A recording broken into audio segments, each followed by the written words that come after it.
لا حول ولا قوة إلا بالله العلي العظيم الحمد لله رب العالمين صلى الله على سيدنا محمد وآله الطاهرين لا سيما بقية الله في الأرضين أجل الله تعالى فرجه الشريف وجعلنا من أعوان أنصار. In the name of Allah, the Compassionate, the Merciful. This is session 19 and we are continuing our discussion about lesson 15. We said that there are some concepts which may not look the same as one of the three major types of acquired concepts, or the concepts that we know by ilm husuli. That is primary intelligibles, secondary philosophical intelligibles, and secondary logical intelligibles. This form of concept, which may not look as one of them, in the end will be known that it's indeed one of the three major types of concepts, and it's nothing new, nothing other than them, but it needs some discussion. This is what we call it in Arabic al-mafahim al-i'tibariyah. And we said that al-i'tibar has different meanings, different usage, and we should be careful not to get confused. In the book, al-i'tibari is translated as respectable. But as I said, I prefer if we use the term i'tibari itself, because it's a very important term, and if we say respectable, it may not fit in with some of the usage. What is important for us here is al-i'tibar in the sense which is the same as value concepts.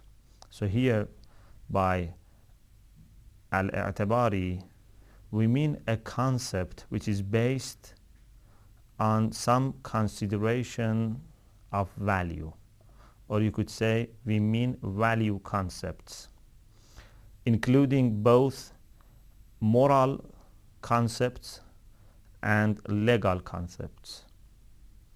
This is the meaning of i'tibar that we are going to discuss here. So i'tibar in other senses, it's not relevant to us here.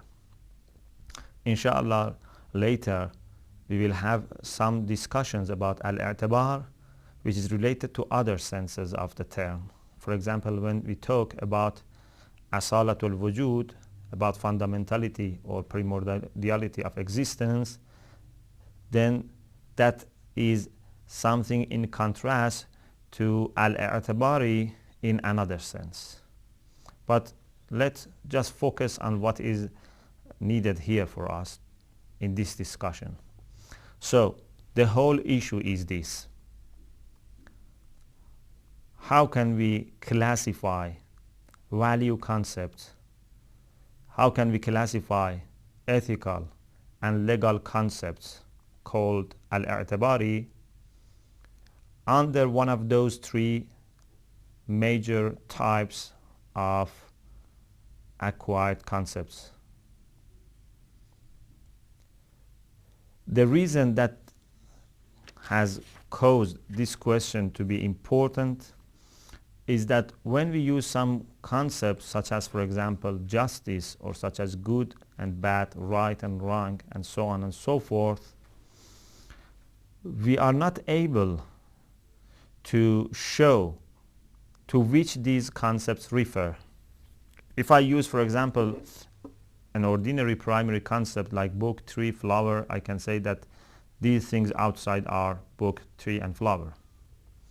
If I use, for example, secondary philosophical concepts like, for example, contingency, necessity, and so on, I can still say that these things outside are, for example, contingent beings, or God the Almighty is necessary being.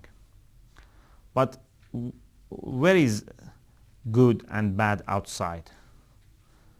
Can I say that, for example, when I say justice is good, can I say that this is justice or this is good? So this is the problem.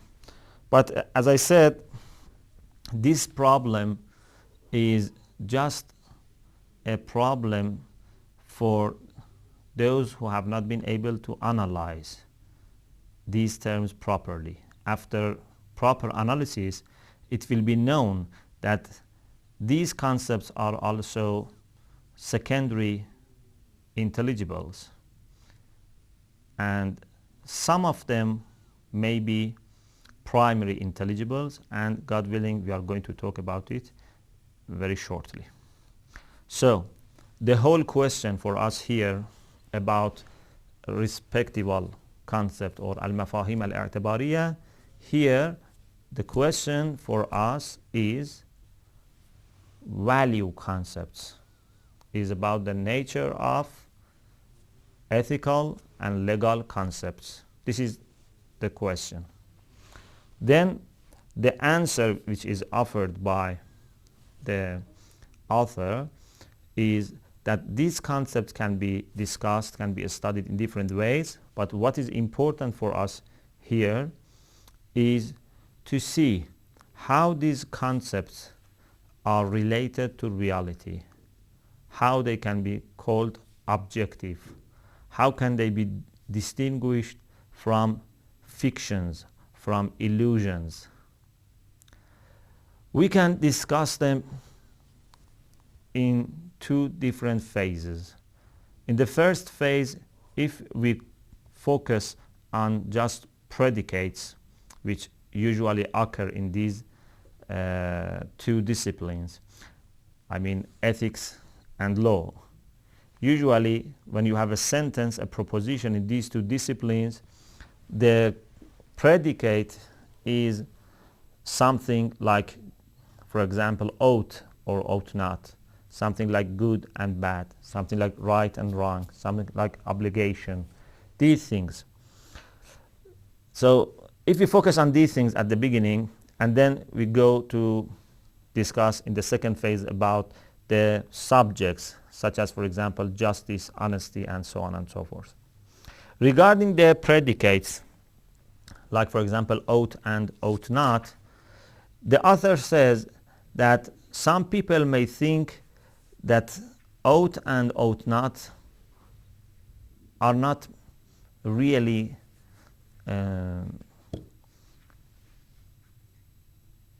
referring to anything. They are not really objective concepts. They are just something that if we, for example, like something, we say it ought to be done or you ought to do it. It's a matter of just expressing our feelings. And if we don't like something, if we dislike something, if we hate something, to express our dislike, we say, you ought not do that. Some people, emotivists, have said this.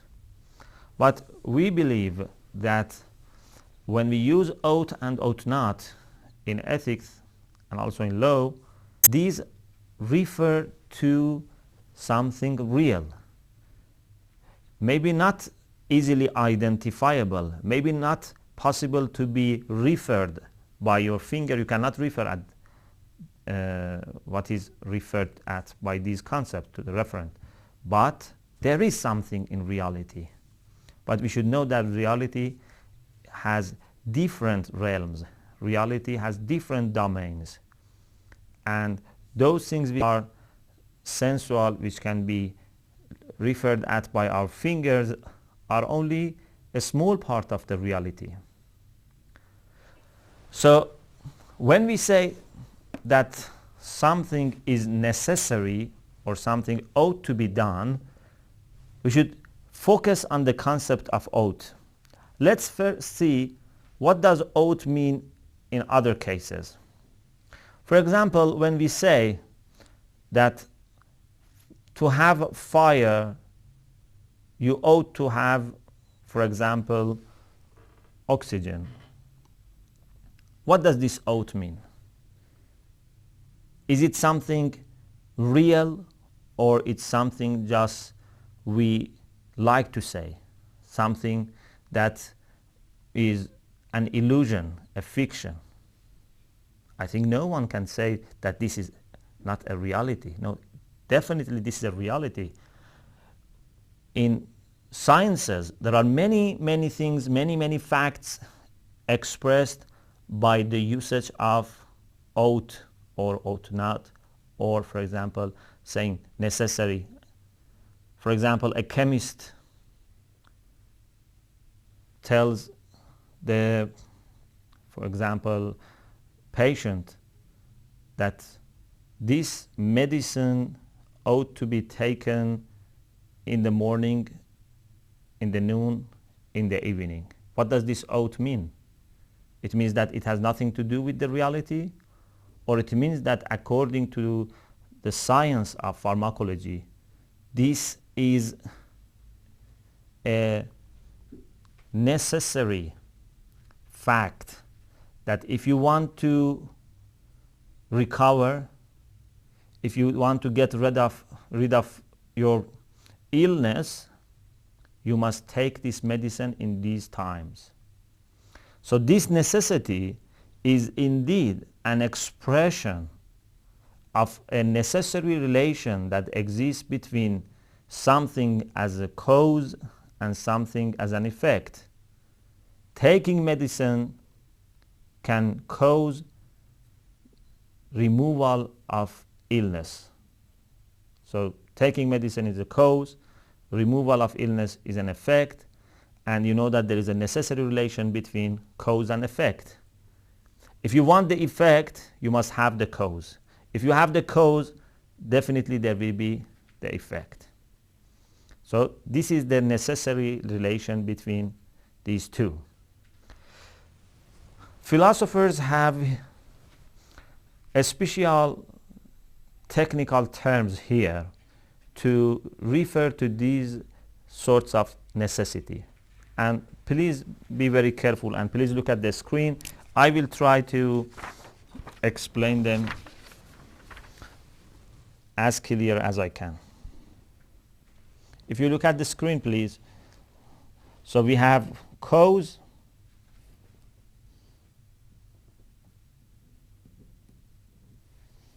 and we have effect. Like, for example, having medicine and health, or fire and heat. Okay? When there is cause, of course complete cause, definitely the effect comes. So after having complete cause, necessarily the effect comes into existence.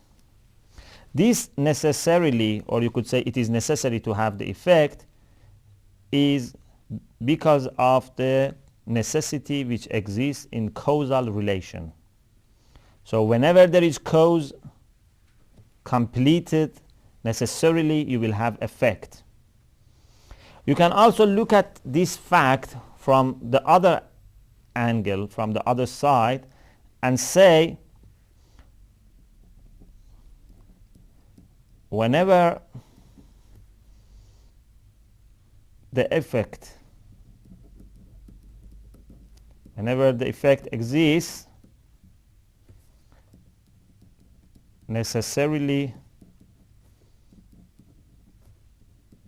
the cause must have existed. This is also a sort of necessity. So if you have cause, the effect comes. If you want effect, you must bring the cause. So I repeat. If you have the cause, you must have effect. And if you have effect, you must have cause. Okay? Now, these two necessities that we have here are, as you understand, different. We have the necessity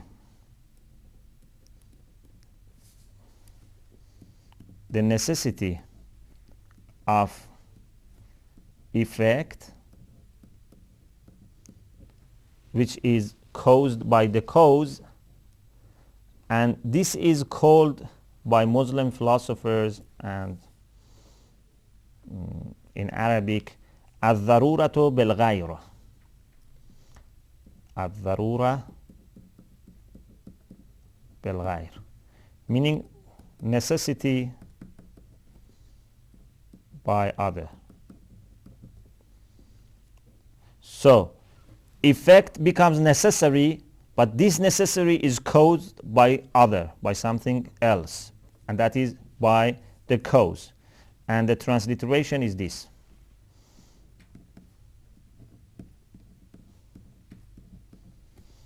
الضرورة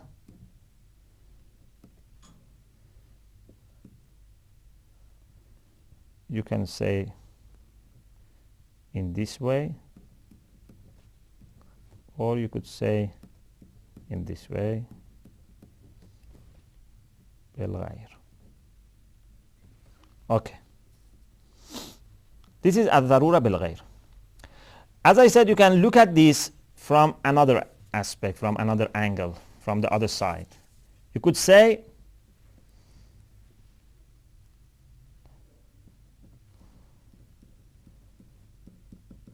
we have necessity of cause.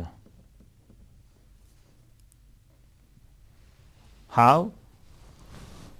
Like saying that if there is heat, necessarily there must be its cause. If you want health, necessarily you must have medicine. This necessity is not caused by effect, because effect cannot have any influence upon the cause. This necessity is understandable from the effect. So if you have some effect, you say that we have this necessity. So this is called الضرورة بالقياس, which is الضرورة بالقياس إلى الغير, if you want it in complete form.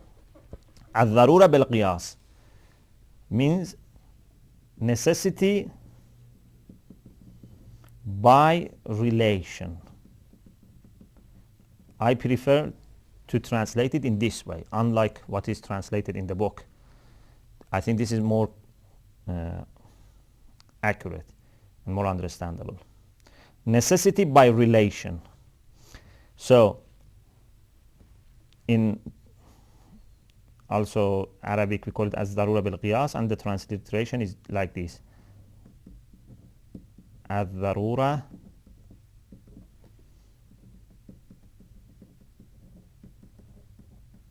bil qiyas. Okay? So if you have cause and then you want to conclude that the effect must be there,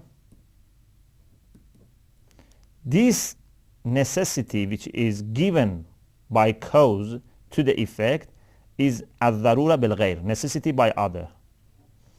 But if there is effect and you want to conclude that there must be cause, so this necessity which is given to cause is called ad-darura bil qiyas. This is something related to our understanding. Ad-darura bil qiyas, necessity by relation.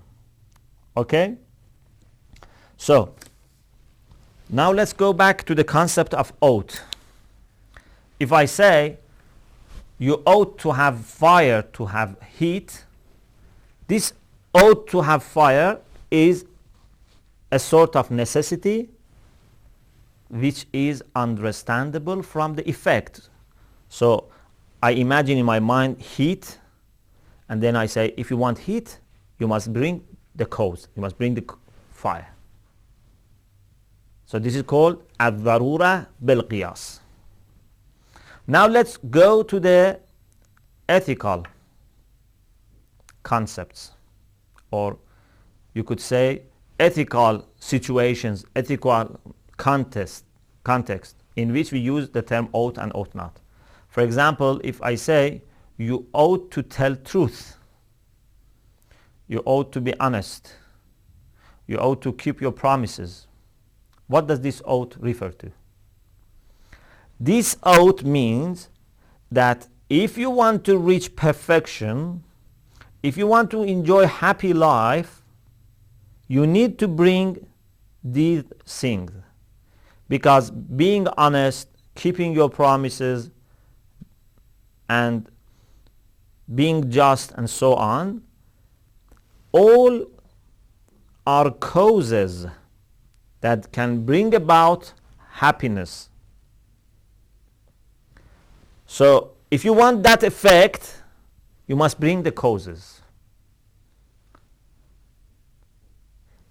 In this way, you can easily understand that when we use ought or ought not in morality, it's not arbitrary, it's not baseless, it's not a matter of taste or choice, it's not just an expression of our feeling.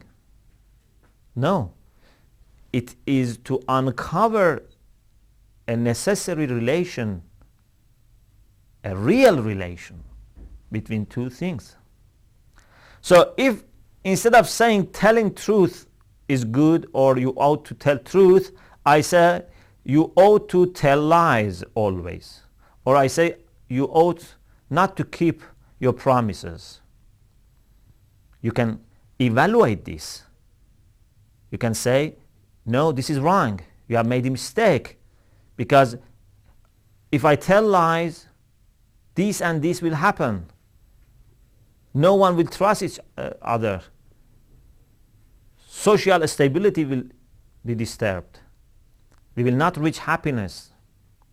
We will not have confidence in our heart. We will not have peace in our heart. We will not have peace in the society. So you can reject the sentence that you ought to, for example, tell lies, or you ought not to keep your promises.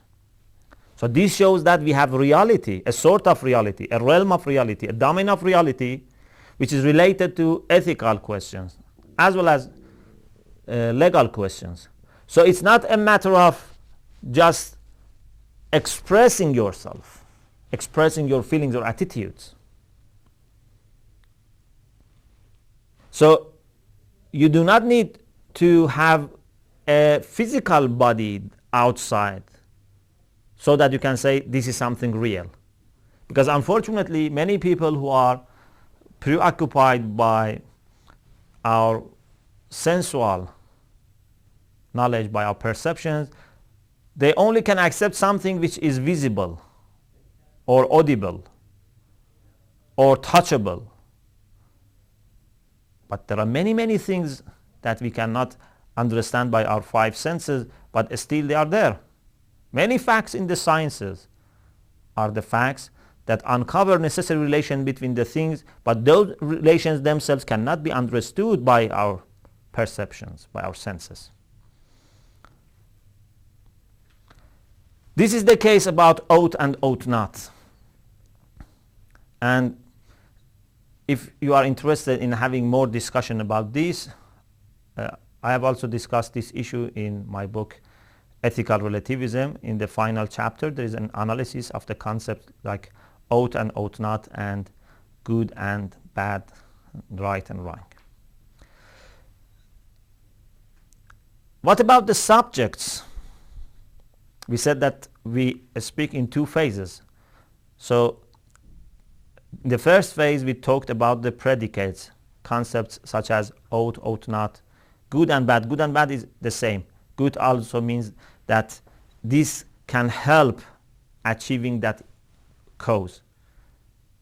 If, for example, I say telling truth is good, it means that if you have an ideal, you have an aim, and that is, for example, happiness, telling truth helps to achieve that. So good means this. Bad means this is harmful. It doesn't help. It prevents. It stops. Okay? So this is about the predicates. What about the subjects? For example, telling truth itself. Or, for example, justice, honesty, and also negative concepts such as, for example, misery, oppression, usurp. These concepts. Again, these concepts are not conventional in the sense that they are just based on contract, they are just based on our decisions. They are not arbitrary. These concepts are also endowed with some reality, but reality of its own sort.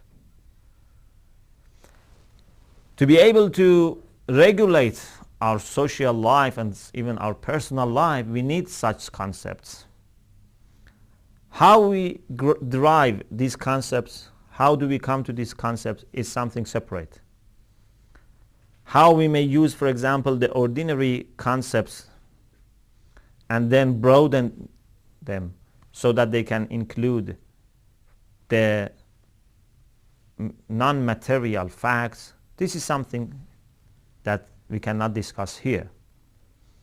How can we, for example, come to suppose concepts such as possession, to possess something, to be possessed, ownership, kingdom, rulership?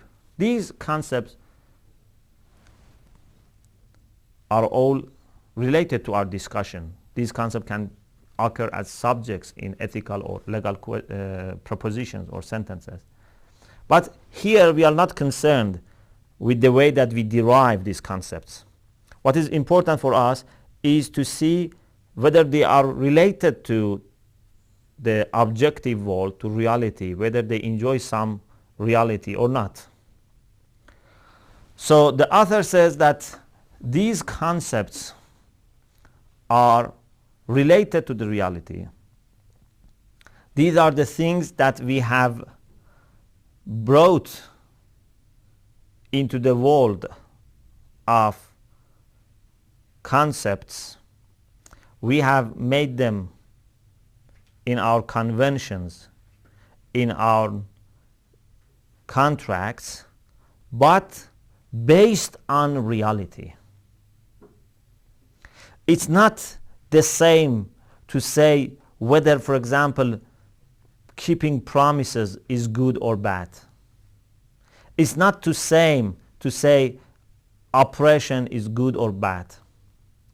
If we have made this concept, if we have invented these concepts, it's also a matter of rediscovering something that exists outside. Many of us know this by our nature, but we want to rediscover this. We want to articulate this. If you study the Socrates dialogues, for example, about justice, you see how he wants to bring out the understanding that the opposite party has about, for example, concepts such as justice. So by making questions, he tries to modify the definition that the person has in the beginning and refine that definition and complete it.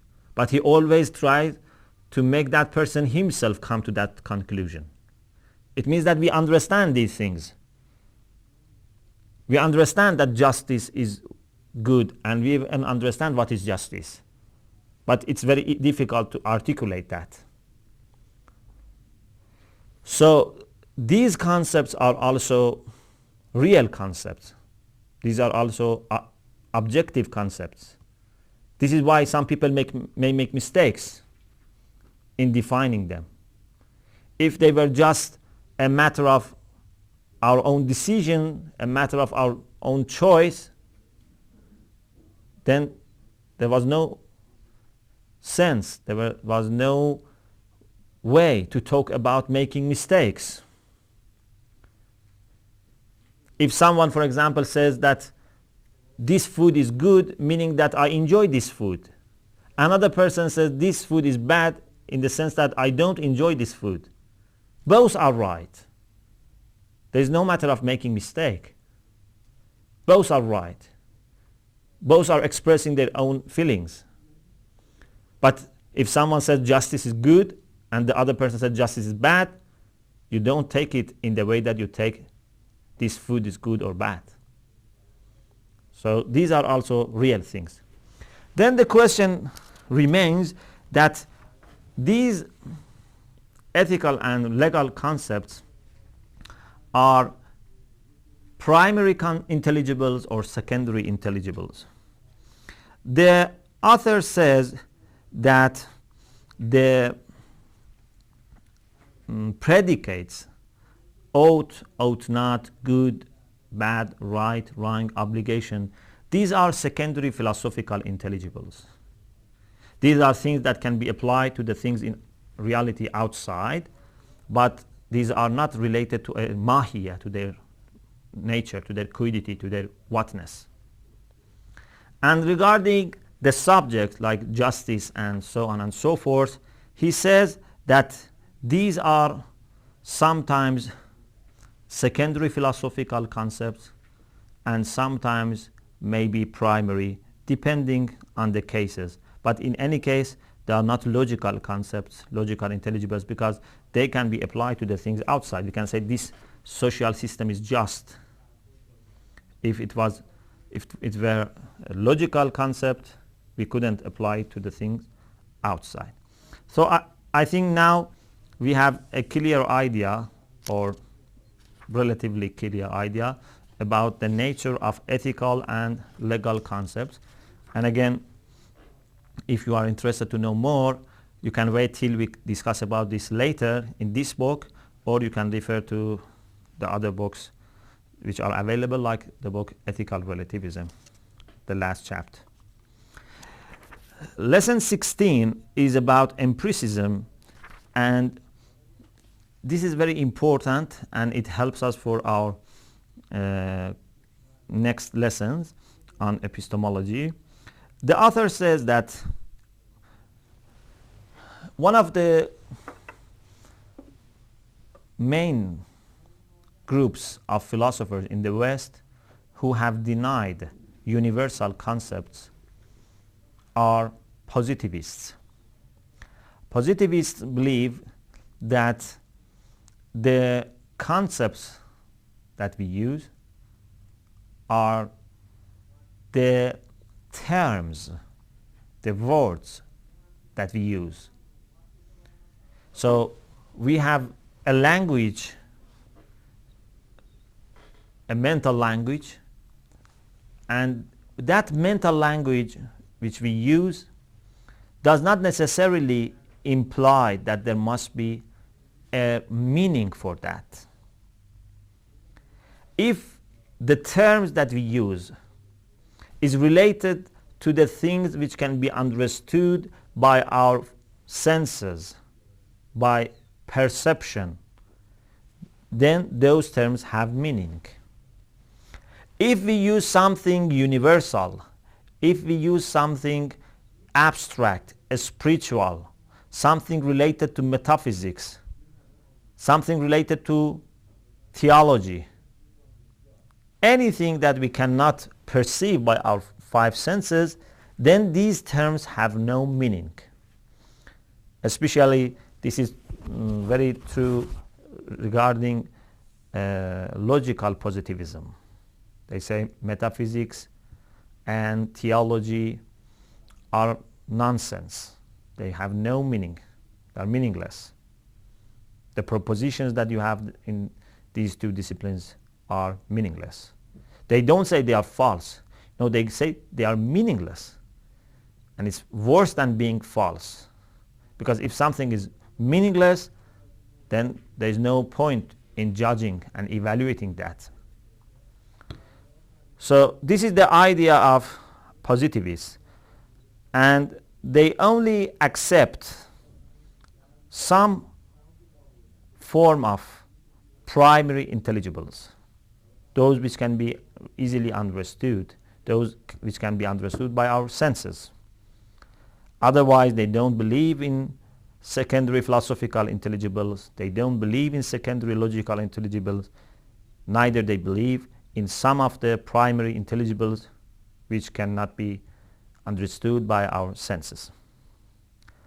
And they reduce or they limit our senses only to 5 senses, because you know we have an inner sense. We have a sense inside us by which we understand many things. We understand, for example, our happiness, our sadness, and many things. Those things which can be known by a form of knowledge by presence. They don't believe in this, at least some of them, or many of them. They don't believe in inner experiences, inner senses. So the realm of truth, the universe of truth for them is very, very limited and very, very narrow. For example, when they come to sociology, people like Auguste Comte, who had this idea of positivism, and he is indeed father of positivism in the modern philosophy, Western philosophy, and he is considered by some people as father of sociology, in the sense that sociology before becoming a positive science was not sociology. So they want to deny any form of sociological theories and understanding in the past, and they say as soon as it was converted into a positive science by Auguste Comte, so that has become a real sociology. Or for example about psychology, they say when we reached this methodology of positivism in psychology, is the beginning of real psychology. And many of them have reduced psychology only to a study of our external behaviors.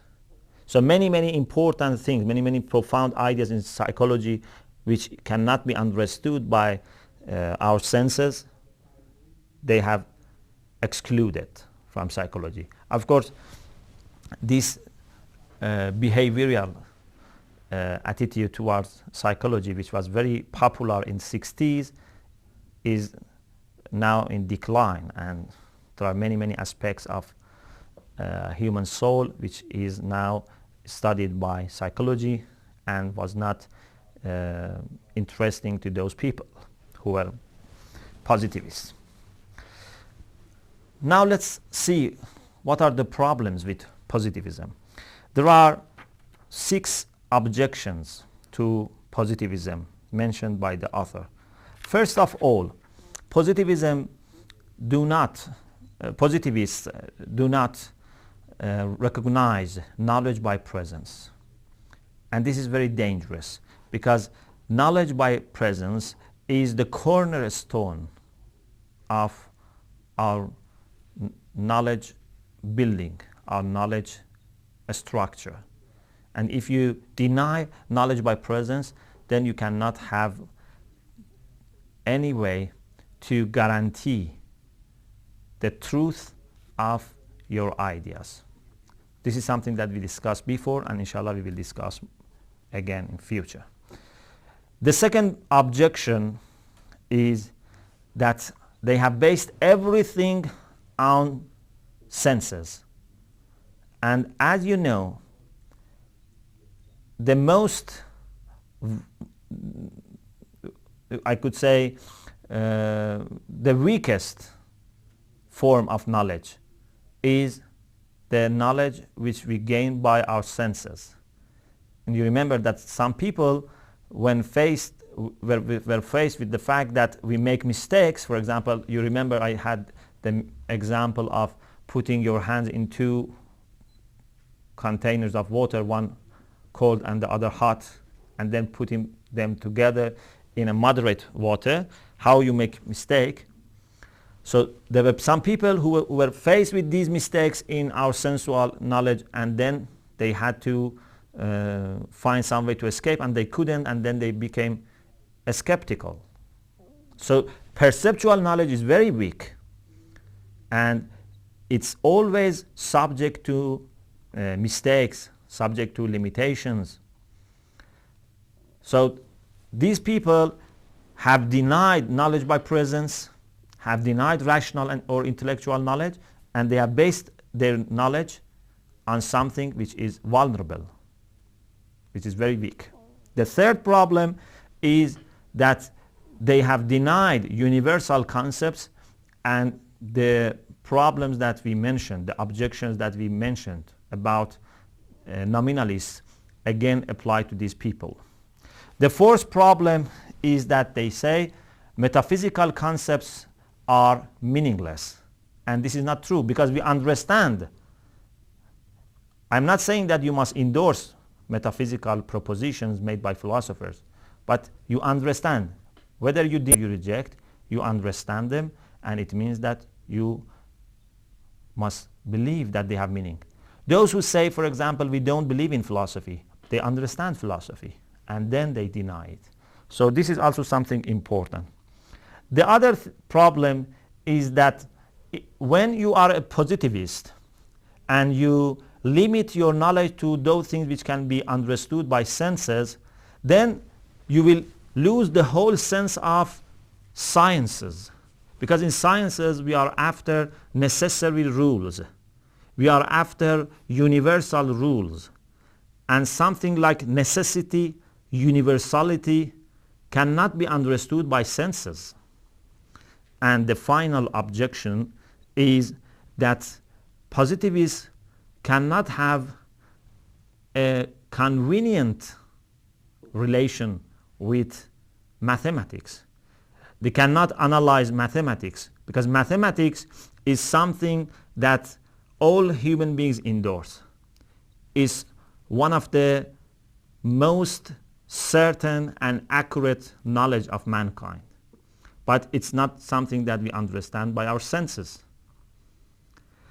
Some positivists have tried to respond to this objection by saying that mathematics is related to the mental relation between concepts, and it's indeed a form of secondary logical concept. But this is not true, because secondary logical concepts cannot be applied to the things outside, but mathematics is applicable to the world outside. And many things that we do, we use sophisticated mathematics for example, making machineries, making, for example, spaceships, making cars, trains. All these technology, modern technology and modern technological equipments are based on mathematics. So mathematics is related to the external world, and we cannot say that mathematical concepts are just logical concepts. So this is about positivism and about the objections on positivism. Inshallah, we will discuss the remainder of this lesson in the following session.